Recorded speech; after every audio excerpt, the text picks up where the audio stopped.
हमारा चेंज होगा उसको अल्टरनेटिंग करंट कहा जाएगा। ठीक है, यही हमको पढ़ना है। तो इसमें सबसे पहले डेफिनेशन डाल लो बेटा डायरेक्ट करंट की। सबसे पहले डायरेक्ट करंट की डेफिनेशन डालो। डायरेक्ट करंट सबसे पहले काय की डेफिनेशन डालोगे बेटा? Direct current.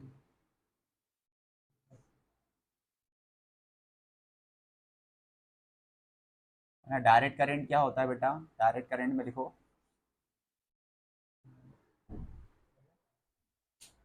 The current whose value या whose magnitude the current whose magnitude always constant and the direction of current and the direction of current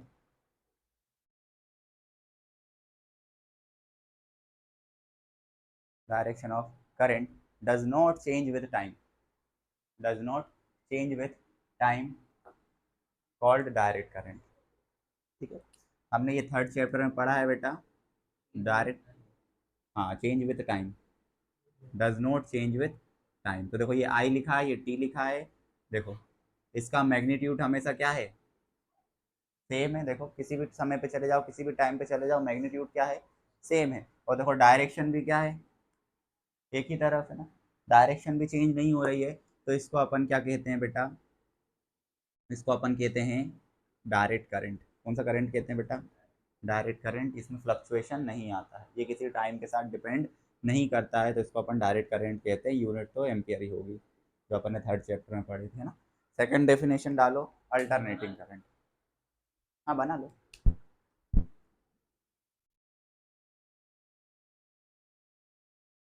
alternating current.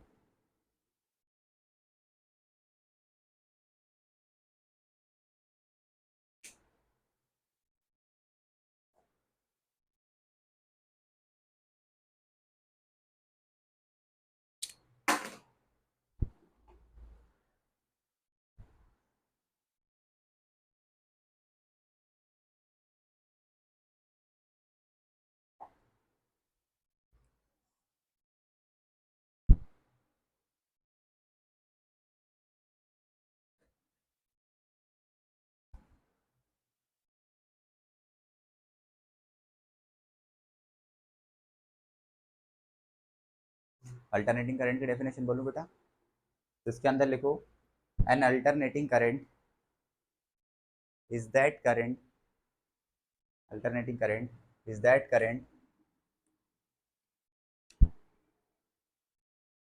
whose magnitude continuously change with time, continuously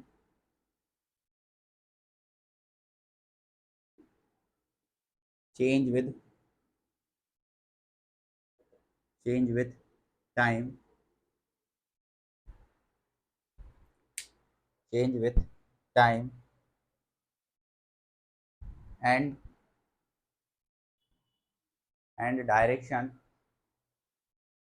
and direction reverse periodically, reverse periodically है ना। तो ये हमारा क्या होता है बेटा? Alternating current होता है। ठीक है, अल्टरनेटिंग करंट का मतलब क्या है बेटा? वो अपनी वैल्यू को रिवर्स, जो लिखा है ना, डायरेक्शन को रिवर्स कर रहा है एक पीरियड के बाद। तो पीरियड का मतलब क्या है बेटा? अगर कोई भी फंक्शन है, मान लो एफ ऑफ टी कोई फंक्शन है हमारे पास, और एफ ऑफ टी बराबर आ रहा है हमेशा एफ ऑफ टी प्लस एक टाइम पीरियड की। कैपिटल टी क्या है बेटा? एक टाइम पीरियड। जैसे तुम्हारी घड़ी होती है, जो घड़ी दीवार पे लगी होती है, वो 12 घंटे बाद उसकी अगर हम आर वाली सुई को देखें, आर वाली जो निडल है, उस आर वाली निडल को क्या होता है, वो 12 घंटे बाद अपनी चीज़ को क्या करती है? वापस रिपीट रिपीट करती ना। 12 से 12 बजेगा, फिर अपनी मोशन को क्या करेगी? रिपीट। तो पीरियोडिक फंक्शन उन फंक्शन को कहते हैं, या इसमें जो वर्ड लिखा था ना डायरेक्शन रिवर्स बैक लिखा हुआ ना, रिवर्स पीरियोडिकली, है ना। रिवर्स पीरियोडिकली का मतलब क्या है कि वो इस तरीके का पीरियोडिक फंक्शन होगा। कैसा फंक्शन होगा? एक पीरियोडिक फंक्शन होगा जो एक पर्टिकुलर टाइम बाद अपने ही फंक्शन को क्या करे, रिपीट करे। तो क्या कहलाता है? वो पीरियोडिक फंक्शन कहलाता है। एक टी अगर हम उसमें प्लस माइनस भी करेंगे तो कोई फर्क नहीं पड़ना चाहिए, तो उसको अपन क्या कहते हैं? पीरियोडिक फंक्शन कहते हैं, है ना। अब यहाँ पे मतलब कैसे यूज़ करेंगे पीरियोडिक फंक्शन का, है ना। तो देखो जरा अपन देखते हैं, पहले ग्राफ बनाते हैं बेटा। तो ये होगा टाइम और ये क्या होगा बेटा? करंट की वैल्यू। अब देखो इसमें मैग्नीट्यूड भी चेंज हो रहा है और डायरेक्शन भी चेंज हो रही है। कैसे चेंज होगी? वो होगा इसमें चेंज, ठीक है। देखो इस पॉइंट पे करंट की वैल्यू जीरो है जब टी बराबर जीरो था। थोड़ा थोड़ा आगे बढ़ रहे हैं तो करंट किस तरफ बढ़ रहा है? अपने मैक्सिमम वैल्यू की तरफ। फिर कहाँ होना हुआ? रिवर्स होना स्टार्ट हुआ जीरो की तरफ। फिर कहाँ गया? -1, और -1 के बाद कहाँ आ जाएगा वापस? और देन रिपीट इट सेल्फ। ऐसा का ऐसा यही चीज़ आगे बनती जाएंगी, रिपीट करेगा इट सेल्फ। क्या करेगा? रिपीट करेगा। इसको हम अगर ऑब्जर्व करें तो ये किसका ग्राफ है बेटा? है ना। और साइन थीटा ही हमारा कौन सा फंक्शन होता है ना। इसी के साथ कॉस थीटा भी कैसा फंक्शन होता है? तो कॉस थीटा और साइन थीटा यूज होंगे। अल्टरनेटिंग करंट या अल्टरनेटिंग वोल्टेज, या जहां भी बात होगी पीरियड की बात करेंगे अपन की भाई एक पीरियड के बाद वो इटसेल्फ को क्या कर रहा है?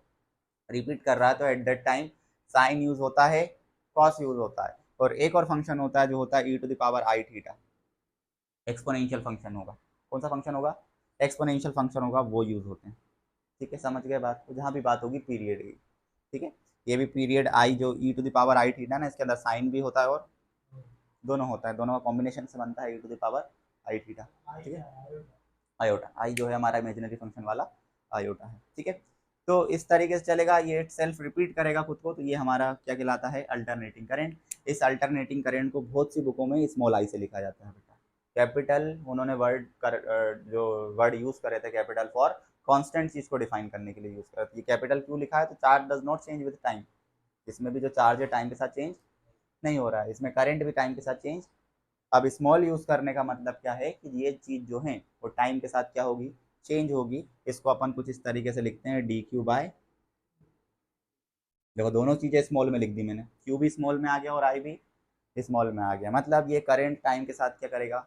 चेंज। जब चार्ज टाइम के साथ चेंज होगा तो करंट इटसेल्फ टाइम भी टाइम के साथ चेंज होगा, ठीक है। अब इसमें जो इक्वेशन बन के आती है, कैपिटल से लिख दो स्मॉल से लिख दो, कोई दिक्कत नहीं है, तुम्हारी बुक में ऐसा कोई सर्कमस्टांसेस नहीं है। तो आई इज इक्वल्स टू क्या आएगा? I0 साइन ओमेगा और टी, है ना। इसी तरीके से अगर अपन अनदर फॉर्म में लिखना चाहते तो I0 also equals to I0 cos omega. अब कल का याद करो थोड़ा सा, कल मैंने वो पढ़ाया था थीटा चेंज करके, ओरिएंटेशन चेंज हो रहा था परसों। एक लूप को मैग्नेटिक फील्ड के अंदर रोटेट करवाया था, रोटेट करवाने से एक ईएमएफ जनरेट हो रहा था और करंट जनरेट हो रहा था। क्या ये उसके जैसा नहीं दिख रहा? याद करो, EMF E0 sign omega T. इसी तरीके से अगर वोल्टेज लिख दो तो V0 साइन ओमेगा।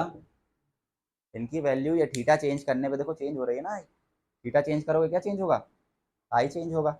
इधर पे भी अगर तुम इधर थीटा चेंज करोगे तो क्या चेंज होगा? इसका ईएमएफ चेंज होगा, वोल्टेज चेंज होगा। तो ये सारी चीजें क्या कहलाती हैं? अगर आई लिखा है तो अल्टरनेटिंग करंट, ई लिखा है तो अल्टरनेटिंग ईएमएफ, वी लिखा है तो अल्टरनेटिंग वोल्टेज। अगर तीनों में से कोई भी डेरिवेट डेफिनेशन तुम्हारे पास आती है, मान लो अल्टरनेटिंग करंट आए, अल्टरनेटिंग वोल्टेज आए, अल्टरनेटिंग क्या आए? ईएमएफ। जो डेफिनेशन इसकी लिखी वही डेफिनेशन इनकी होगी। बस अंतर क्या है? जहाँ करंट यूज करा था वहाँ क्या यूज करेंगे? ईएमएफ। जहाँ वोल्टेज करंट यूज करा वहाँ क्या यूज कर देंगे? वोल्टेज यूज कर देंगे, ठीक है। The value of voltage which change with time continuously and direction reverse back, है ना, periodically, it's called alternating current, voltage और ईएमएफ। तीनों के लिए ये चीज डिफाइन हो सकती है, ठीक है ना। अब अपनी बात कंप्लीट नहीं हुई है ना। अब देखो इसमें जो मैक्सिमम वैल्यू आ रही थी, दिख रहा है ना, ये मैक्सिमम वैल्यू है, मैक्सिमम वैल्यू है ना। इस मैक्सिमम वैल्यू को क्या बोल रहे हैं? I0। क्या बोल रहे हैं इस मैक्सिमम वैल्यू को? जो इसमें आगे वाला टर्म है, वोल्टेज के लिए कौन होगा और ईएमएफ के लिए कौन होगा? इनको बोला जाता है बेटा एम्पलीट्यूड। क्या बोला जाता है? एम्पलीट्यूड। या फिर क्या बोलते हैं? Peak value. क्या बोलते हैं? एम्पलीट्यूड या peak value. The maximum value of current, maximum value of voltage, maximum value of EMF is called peak value of that particular quantity. अगर पीक वैल्यू करंट की लिखेंगे तो करंट की पीक वैल्यू, वोल्टेज के लिए लिखेंगे तो वोल्टेज की पीक वैल्यू वी नॉट, और ईएमएफ की लिखेंगे तो ईएमएफ की वैल्यू, है ना। तो क्या लिखेंगे, maximum value of, maximum value of current, voltage या फिर ईएमएफ है ना।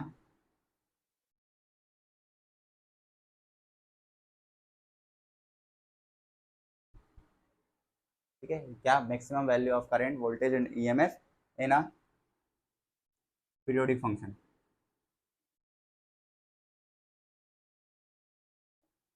इज कॉल्ड पीक वैल्यू, या फिर क्या बोलेंगे, एम्पलीट्यूड। समझ गए बात को। जो क्या है इसमें, आई नॉट है, वी नॉट है, और करंट, वोल्टेज और ईएमएफ तीनों के लिए डिफाइन होता है बेटा क्या, हमारा ये ईएमएफ और ये। ठीक है, अब इसी के अंदर देखो और भी चीज़ें हैं। यहाँ देखो ओमेगा दिख रहा है। अब देखो ये खुद अपने आप को, मैंने बोला अभी थोड़ी देर पहले कि ये ग्राफ जो बना है, रेट को इसको रिपीट करेगा। इसको क्या करेगा, रिपीट। कितने मतलब एक टी के बाद रिपीट करेगा। अब वो टी होता क्या है बेटा, तो यहाँ से देखो, यहाँ तो ये 0 डिग्री साइन का ग्राफ याद हो तो तुमको, ये पाई/2 होगा, ये पाई होगा, ये क्या आ जाएगा बेटा 3π/2, और ये क्या आ जाएगा लास्ट में 2π, है ना। तो एक साइकिल जो चलती है साइन की, वो कहाँ से कहाँ तक चलती है, 0 डिग्री से लेके 2π तक चलती है। तो ये टाइम पीरियड अपन टी लिख रहे हैं वो कितना है इसका, साइन का बोलो या कॉस का बोलो, दोनों का टाइम पीरियड कितना होता है 2π। और इसका करंट का, वोल्टेज का और ईएमएफ का भी टाइम पीरियड होगा। नहीं, ये वाला पार्ट कहाँ जाएगा फिर, नेगेटिव भी तो वैल्यू हो रही है इसमें, तो पाई तक तो पॉजिटिव है, पूरा ट्रीट करना है। क्योंकि यहाँ से तुम ये नहीं बोलोगे ये रिपीट कर रहा है, क्या ये और ये चीज़ एक सेम है बेटा, ये प्लस है तो ये क्या है, सेम नहीं होता है प्लस और माइनस। तो पूरा यहाँ से लेके यहाँ तक की साइकिल ट्रीट होती है, ये है कंप्लीट साइकिल। इसके बाद इसको रिपीट करेगा ये, ठीक है ना। तो याद रखना 2 बार 0 आना चाहिए एक साइकिल के अंदर। तो एक 0 ये दिख रहा है, एक 0, हाँ 270 360, ठीक है। तो 2π है। तो नेक्स्ट डेफिनेशन जो होती है वो काय की डेफिनेशन होती है बेटा, टाइम पीरियड की। काय की डेफिनेशन होती है बेटा, टाइम पीरियड। टाइम पीरियड क्या होता है, टू कंप्लीट, है ना। हाँ तो इसको क्या लिखेंगे बेटा, time required to complete, to complete to complete one oscillation, one oscillation लिख दो, या फिर क्या लिखेंगे बेटा, और वन साइकिल या वन रिवॉल्यूशन। ठीक है, वन ऑसिलेशन, वन साइकिल या फिर one revolution is called time period, time period of. अब तुम्हें जिसके लिए पूछा हो वो नाम डाल देना। ए सी मतलब अल्टरनेटिंग करंट, ए बी मतलब अल्टरनेटिंग वोल्टेज, और ए ई मतलब अल्टरनेटिंग ईएमएफ। ठीक है, ए सी मतलब अल्टरनेटिंग करंट, ए बी मतलब अल्टरनेटिंग वोल्टेज, और ए ई मतलब अल्टरनेटिंग ईएमएफ। जिसके लिए डालना हो उसके लिए इसको ट्रीट कर सकते हो। ठीक है, अब देखो इसमें दो वर्ड के साथ अपन इसको ट्रीट करेंगे। एक होगी तुम्हारी फुल साइकिल। फुल साइकिल मतलब पहले वाले जीरो से दूसरी बार जीरो होना, तीसरा वाला जीरो, मतलब ये पहला जीरो, दूसरा जीरो, तीसरा जीरो, अल्टरनेटिंग तीसरा जीरो आना, क्या कहलाएगी, one cycle. Full cycle, full cycle को बेटा टी से लिखेंगे जो काय के बराबर होगा हमेशा 2π/, ये काय के बराबर होता है 2π/, ओमेगा के बराबर। फुल साइकिल के बाद अनदर वैल्यू क्या है, हाफ साइकिल। हाफ साइकिल मतलब टी का हाफ, टी का हाफ क्या आ जाएगा। इसी तरीके से लास्ट एक और साइकिल होती है जो क्या हुई, क्वार्टर साइकिल। ठीक है, क्वार्टर साइकिल मतलब fourth part of that cycle. जैसे इसी को कंक्लूड करो बेटा, तो यहाँ से लेके यहाँ तक फुल साइकिल है, यहाँ से लेके यहाँ तक हाफ साइकिल है, और ये वाली कौन सी साइकिल है, क्वार्टर साइकिल। ठीक है, मतलब 45 डिग्री का चेंज आए, कितने डिग्री का चेंज आए। तो यहाँ पे देखो, अगर इसको इस फर्स्ट टर्म को 4 से डिवाइड करोगे तो ये 2 ओमेगा बचेगा, और π/2 कितना होता है, 45 होता है ना। नहीं नहीं 90 होता है, कितना होता है, 90 होता है। ये कितना होता है, ठीक है 80 होता है। तो ये चीज़ याद रखना बेटा, इस तरीके से हाफ साइकिल मतलब आधे ऑर्डर में चलने वाली, हाँ क्वार्टर साइकिल मतलब ये, और ये वाली चीज़ हमारी। इसके बाद तुम्हें एक और चीज इसमें अपन ने डिफाइन करी थी, क्या थी बेटा वो? फ्रीक्वेंसी। फ्रीक्वेंसी का मतलब क्या बेटा? Number of oscillation, number of revolution, या जो भी चीज है कितने सेकंड के अंदर, 1 सेकंड के अंदर। तो क्या लिखेंगे? नंबर ऑफ ऑसिलेशन लिख दो, है ना, या फिर रिवॉल्यूशन लिख दो, या फिर क्या लिख दो बेटा? साइकिल लिख दो in 1 second, in one called frequency. सही है। Frequency denoted by nu which is equals to 1/t। तो अनदर डेफिनेशन यहाँ से भी बन सकती है बेटा, क्या कहलाती है वो? The reciprocal of time period is called frequency. Time की यूनिट होती है सेकेंड, और इसकी यूनिट होती है क्या बेटा? हर्ट्स। सेकेंड इनवर्स मतलब हर्ट्स। ठीक है। अब सेकेंड इनवर्स हर्ट्स हो गई, तो इसी के अंदर यहाँ से देखो एक चीज और दिख रही होगी बेटा, इसको तुम अगर ऑर्डर चेंज करोगे इसका, तो ये ω/2π आएगा। यहाँ से एक रिलेशन क्या निकल के आ रहा? ओमेगा इज इक्वल्स टू 2π और, ठीक है ना। तो यहाँ जो ओमेगा लिखा है बेटा, ये ओमेगा को तुम क्या लिख सकते हो? 2π और न्यू, 2π न्यू टी। ठीक है ना। अब ये जो चीज लिखी है ना बेटा, इसमें अब एक एक चीज अपन डिफाइन करते हैं। ये जो आई ऐसा वाला देंगे, जो किसी भी टाइम पे हो सकता है बेटा, 1 सेकेंड पे हो सकता है, 1 मिली सेकेंड पे हो सकता है, 1 माइक्रो सेकेंड, किसी भी सेकेंड पे हो सकता है, क्योंकि टी की वैल्यू रखना है। तो इसको कहा जाता है इंस्टेंटेनियस टाइम। क्या कहा जाता है बेटा? इंस्टेंटेनियस करंट बोलेंगे इसको, है ना। इंस्टेंट, किसी भी इंस्टेंट टाइम पर करंट की जो वैल्यू होती है उसको इंस्टेंटेनियस करंट कहते हैं। जैसे वोल्टेज में भी यहाँ देखो टी की कोई भी वैल्यू रख सकते हो ना। अब टी की कोई भी वैल्यू रखोगे तो कुछ ईएमएफ निकलेगा, टी की कोई भी वैल्यू रखोगे तो क्या निकलेगा? वोल्टेज निकलेगा। तो ये सब क्या कहलाएंगे? इंस्टेंटेनियस। आई है तो करंट, ई है तो ईएमएफ, बी है तो इंस्टेंटेनियस। का मतलब क्या है? At any instant. At any instant का मतलब किसी भी समय पर कोई भी टाइम की वैल्यू रख सकते हैं। ये फर्स्ट वाली वैल्यू क्या है बेटा? इसकी पीक। क्या है इसकी? पीक। पीक मतलब मैक्सिमम। पीक का मतलब जानते हो ना, पीक मतलब सबसे ऊंची वाली चीज होती है। इसमें सबसे ऊंचा मतलब ये, ठीक है। इसके बाद देखो पूरा ओमेगा टी देखो, तो सब में दिख रहा है omega T, omega T, omega T. तो ओमेगा टी के पूरे पार्ट को कहा जाता है फेज बेटा। क्या बताता है? फेज हमें काय का आइडिया देता है? फेज डिफरेंस मतलब दो के अलग हो जाएगा वो। फेज किस चीज का आइडिया देता है बेटा? एट एनी टाइम पोजीशन का और वेलोसिटी का। इस वेव, जो ये वेव फॉर्म में चल रही है ना, इस वेव के फॉर्म में उसका फेज क्या बताएगा? एट एनी इंस्टेंट पर पोजीशन या एट एनी इंस्टेंट पर वेलोसिटी। तो ओमेगा पार्ट वही है ना, वेलोसिटी, तो यही पोजीशन को भी बताता है। ठीक है ना। तो ये हमें वेलोसिटी का इसमें जो याद रखोगे, क्या याद रखोगे? काय का आइडिया देगा ये? फेज वेलोसिटी का। काय का आइडिया देगा? वेलोसिटी का। बात समझ में आ गई इस पूरे से? तो इस तरीके से ये चलता है, अलग अलग पॉइंट होते हैं इसमें, फ्रिक्वेंसी भी है इसमें, ये सारी चीज़ें हैं।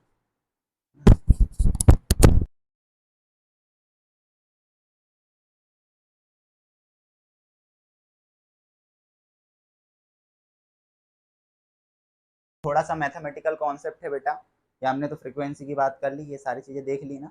अब मैथमेटिकल कॉन्सेप्ट क्या है? अगर तुम्हें करंट या वोल्टेज कुछ भी निकल लिखना है, तो इंस्टेंटेनियस करंट वोल्टेज कुछ भी लिख सकते हो, है ना। किस तरीके से लिखोगे? आई बराबर आई नॉट, जो उसकी पीक वैल्यू होगी, साइन ओमेगा टी, इस फॉर्म में लिखाएगा।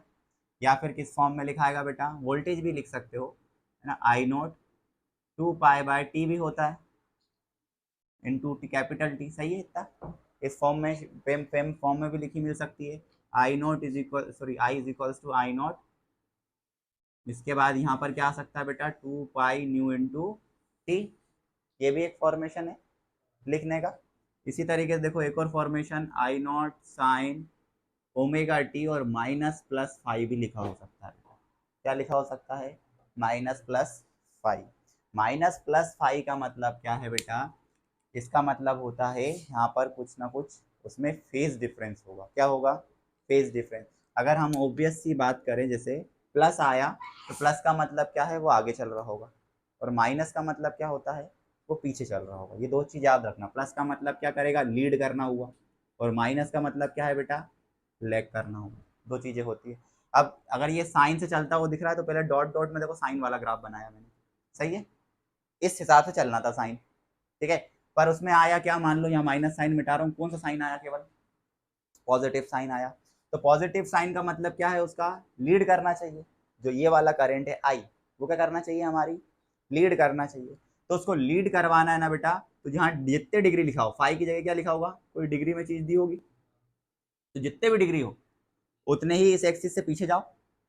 ये कितने पीछे चला गया, मैं 5 डिग्री पीछे, प्लस लगा है तो 5 डिग्री कहाँ जाओगे, और देन फिर किसका ग्राफ बनाओगे, साइन से स्टार्ट है तो साइन ग्राफ बनाओ, मतलब साइन ग्राफ यहाँ से बनना स्टार्ट होगा बेटा। समझे बात को, क्या सिखाना चाह रहा हूँ वो समझे या नहीं समझे,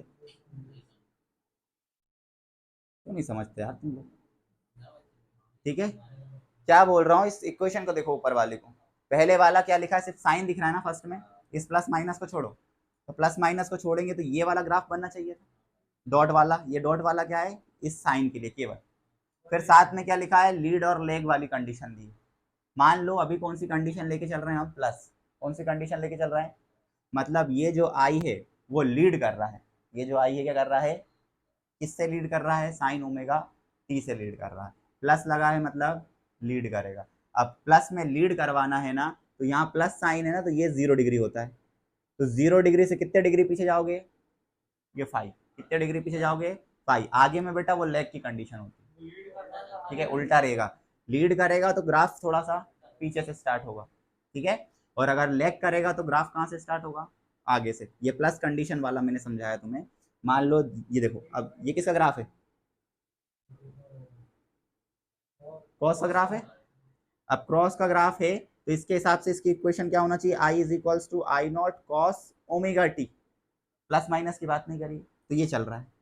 अब मैंने लगा दिया -5, क्या लगाया बेटा, -5, -5 का मतलब आगे की तरफ, तो यहाँ एक इमेजिनरी ग्राफ बनाओ और यहाँ से कॉस का स्टार्ट करो। समझे बात को, अब समझ में आई क्या बताना चाह रहा था, कि थोड़ा सा पीछे चला जाएगा, थोड़ा सा कहाँ चला जाएगा, ठीक है, इसको बोलते हैं लेग।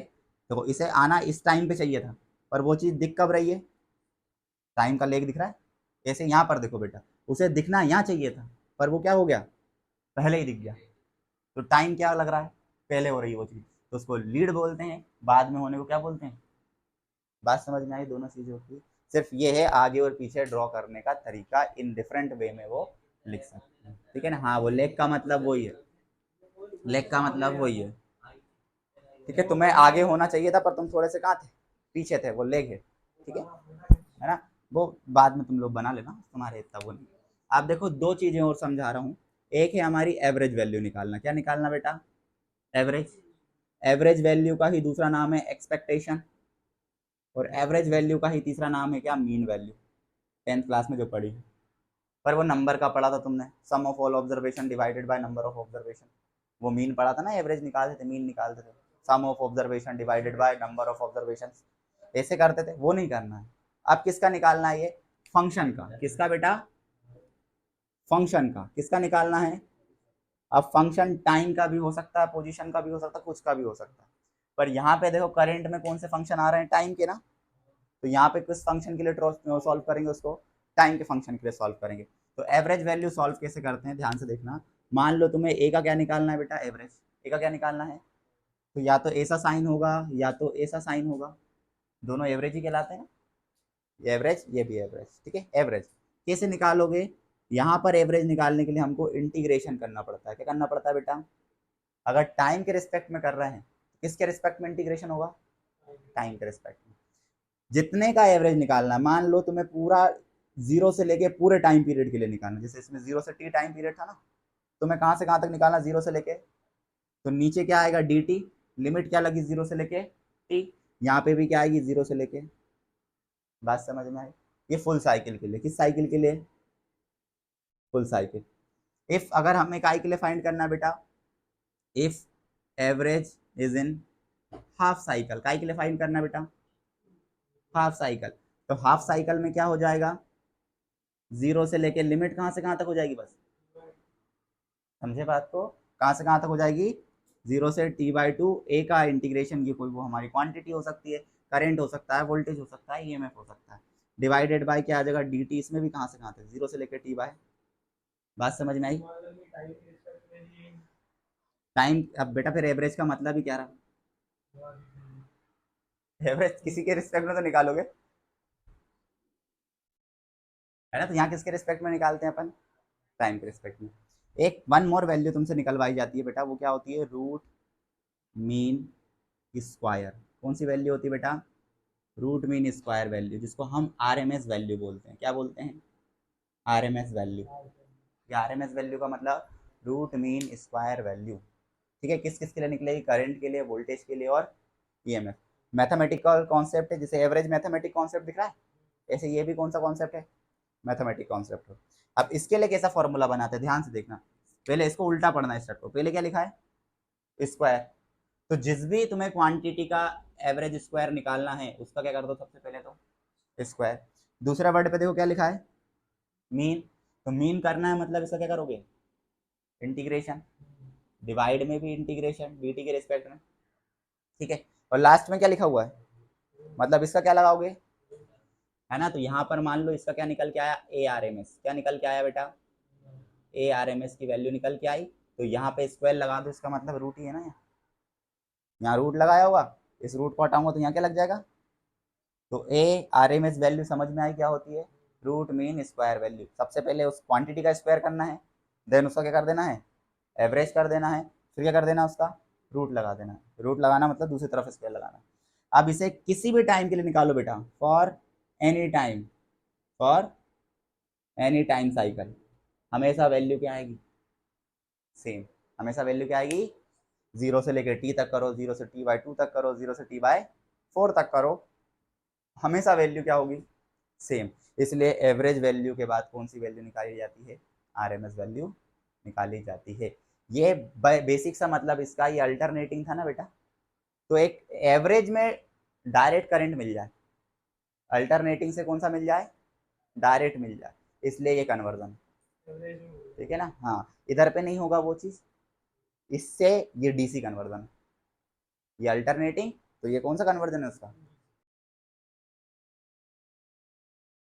ठीक है, देखो बेटा, अब हमें निकालना है average value of current, average value of current in full cycle. ठीक, किस साइकिल में निकालना बेटा? Full cycle. फुल साइकिल मतलब T is equals to two pi by omega. Full cycle का मतलब क्या होता है? T is equals to two pi by omega. सबसे पहले फुल साइकिल में निकालेंगे, फिर काय में निकालेंगे? हाफ साइकिल में। क्या कंसीडर करते हैं बेटा? Let I will be equals to, हमने करंट की एक इक्वेशन सपोज कर ली, साइन ओमेगा टी। जैसे करंट का करेंगे सेम टू सेम वोल्टेज का किया जाता है, और सेम टू सेम किसका किया जाता है?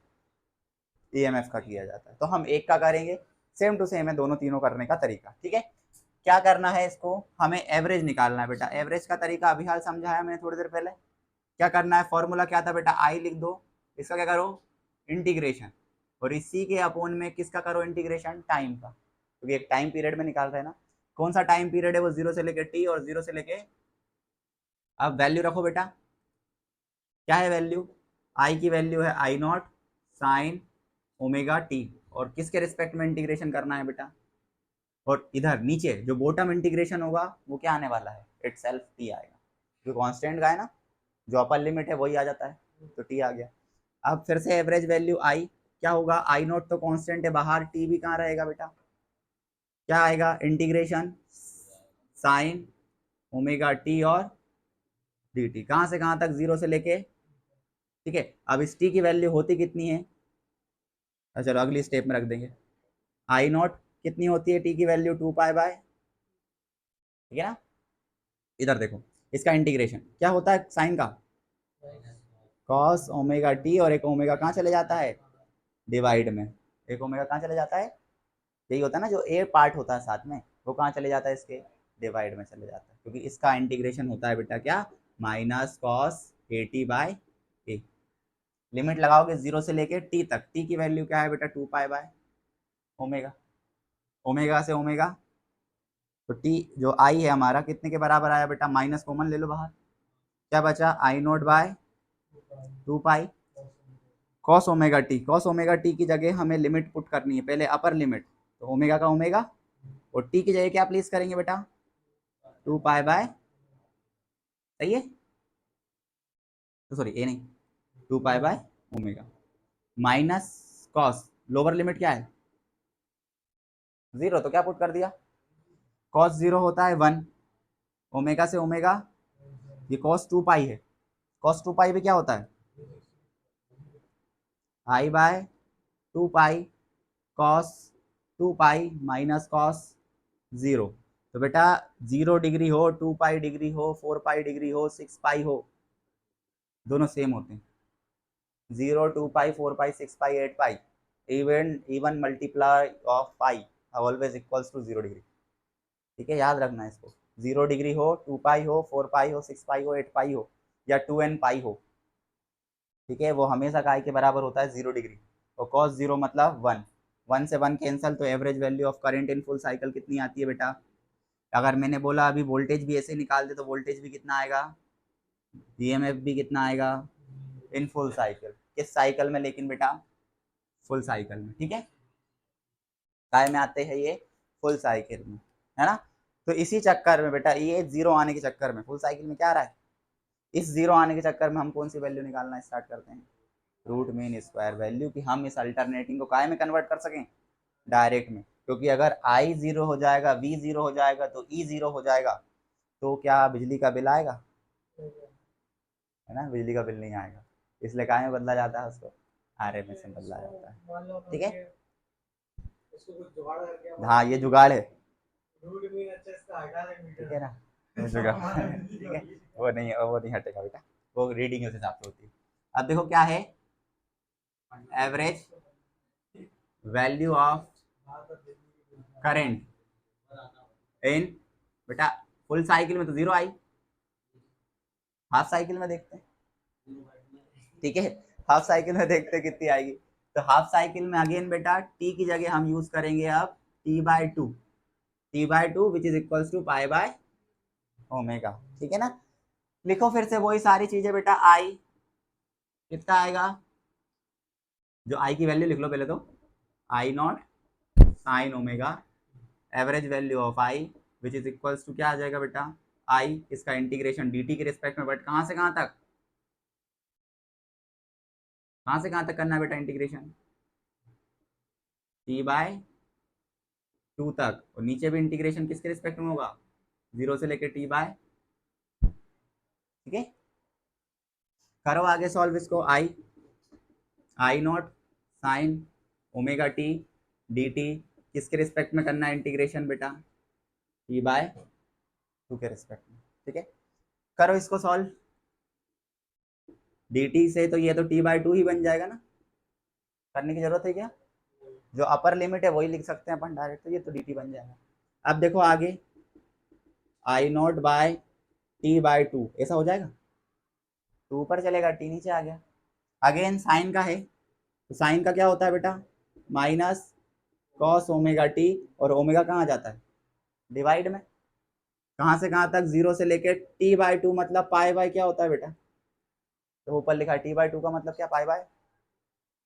करो आगे solve, I is equals to, इधर वैल्यू रखो, आई नॉट टी की वैल्यू, टी की वैल्यू क्या होती है, 2 पाई बाय ओमेगा, है ना, t/2 की पाई बाय ओमेगा होती है बेटा, टी की क्या होती है लेकिन 2 पाई बाय इनटू ओमेगा, तो देखो ओमेगा से ओमेगा, 2 से 2, या माइनस साइन बाहर ले आओ, है ना, इधर लिखना, लेकिन इधर लिखना, क्या आएगा पहले वाले में, cos omega into pi by omega, minus lower limit क्या है, कॉस 0, देखो ओमेगा से ओमेगा, तो आई बराबर क्या बचा, माइनस का आई नॉट डिवाइडेड बाय पाई, है ना, इसको देखो क्या बचेगा यहाँ से, कॉस पाई, कॉस पाई क्या होता है -1, और माइनस साइन पहले से लगा है और 1 और आ जाएगा, इन सबको सॉल्व करा तो क्या आ गया, 2i0 बाय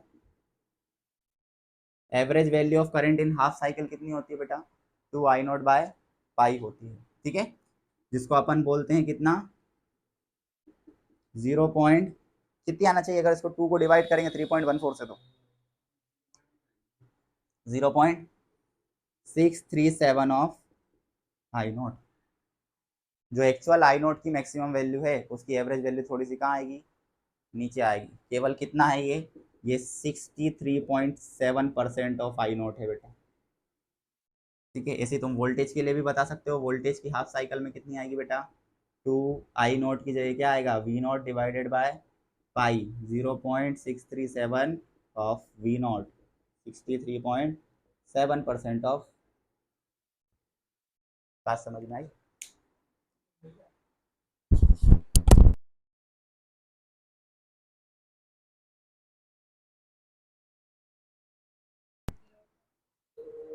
है ना, देखो बेटा, नेक्स्ट जो होता है वो क्या होता है, root mean square value of current ना, अल्टरनेटिंग करंट, अल्टरनेटिंग वोल्टेज।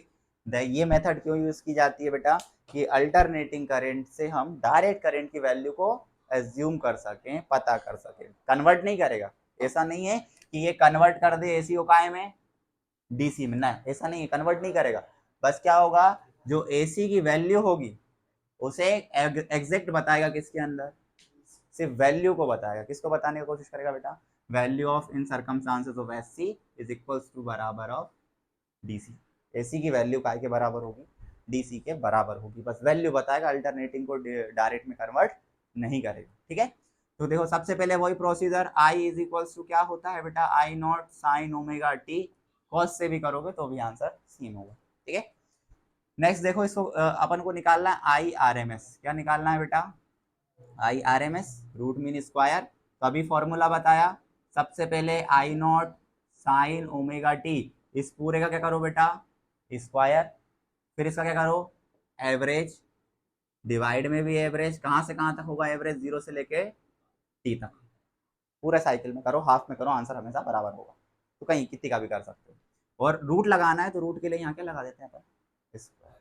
ठीक है, तो आगे सॉल्व करते हैं बेटा। तो देखो आर एम एस का square will be equals to, सबसे पहली टर्म आएगी I naught square divided by, इसका इंटीग्रेशन होकर टी आ जाएगा, बॉटम वाले के तो टी आएगा ना।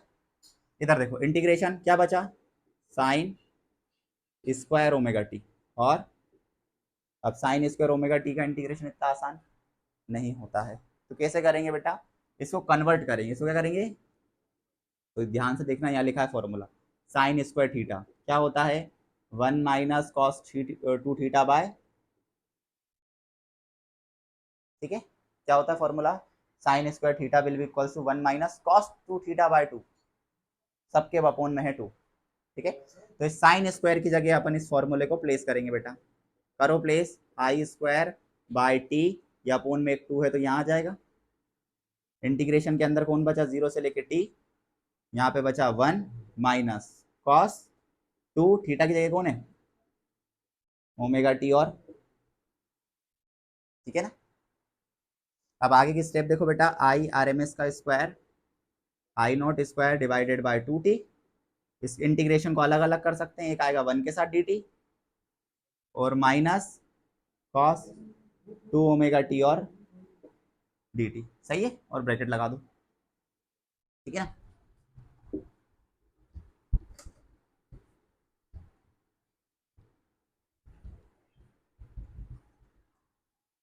समझ गए बात इतनी। यहाँ पे लिमिट सेम रहेगी, यहाँ पर भी 0 से लेके टी और यहाँ पे भी 0 से लेके, अब देखो इसका इंटीग्रेशन क्या होना चाहिए,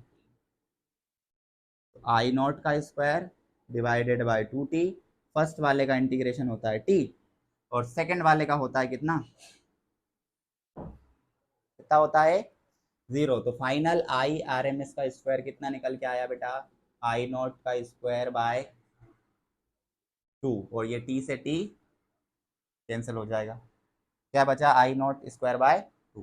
तो आई आर एम एस जो आएगा बेटा तुम्हारा कितना आएगा, यहाँ से स्क्वायर हटाया तो रूट लगेगा, तो आई नॉट स्क्वायर से स्क्वायर कैंसिल, जो 2 जो है वो काय में आ जाएगा, रूट में, which is equal to 0.707 of I naught, कितने के बराबर होता है ये, 707 ऑफ आई नॉट के बराबर होता है। इसी तरीके तुम वोल्टेज भी निकाल सकते हो बेटा, क्या निकाल सकते हो, वोल्टेज का आरएमएस भी निकाल सकते हो, वी आर एम एस काय के बराबर होगा, V naught by which is equal to 707 of V naught, V naught peak value है उसकी, VRMS root mean square value है, और जो सिंपल V लिखा होता है वो इंस्टेंटेनियस वैल्यू होती है। जैसे करंट में आई नॉट उसकी क्या है, पीक वैल्यू, IRMS क्या है, रूट मीन स्क्वायर वैल्यू, और आई अकेला लिखा होगा तो कौन सी होगी, इंस्टेंटेनियस होगी। ठीक है, वो टाइम के साथ चेंज हो सकती है बेटा। तो ये वाली सारी चीजें निकल गई।